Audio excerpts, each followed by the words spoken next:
so making some good progress on the Pioneer 1000.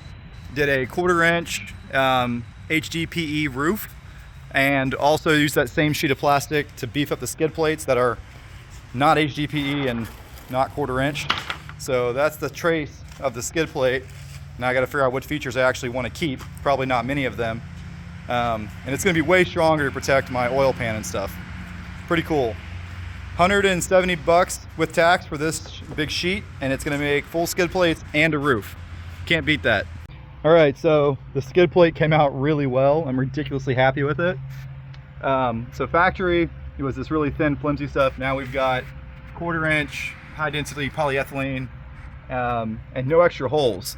I'd like to have extra holes for draining mud, but for strength I didn't add any.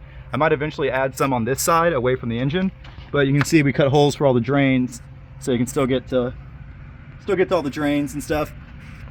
And that's really going to protect the engine a lot better.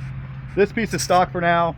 There's nothing underneath it that's delicate. I've already reinforced the snorkel pipe, and currently in the process of making one for the back, even though there's nothing delicate back there, just so it slides nice. But this thing is ready to hit some rocks, tell you what.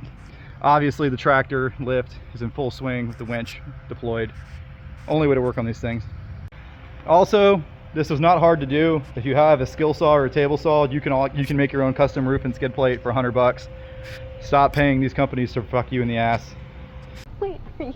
I have a mobile order. ST78 Mud Puppy. Yep, that's me. Thank you. Nerd. So I took the Pioneer to Holify yesterday. It was its first really hard ride, going really deep all day long. Snorkel dipped under a few times, was very close to going under a lot of other times, and it did really well. So what did we learn? Well, I checked the sub-transmission, the engine oil, both diffs. Everything is very crystal clear, so the seals are good, and my snorkel job is good. Also, the screen doesn't have water in it, and it was underwater for a long time. So this 2022 Pioneer screen seems to be better than the Talons. Also, it idles underwater like a champ, never shut off once, and it went everywhere. We never got stuck. We did pretty much the whole property, including mud flats. The only thing we didn't do really was the gator loop. We did everything else, and it did really well. Very comfortable. Had 3 people in here for a little while. It's nice because it's easy to get in and out of this thing.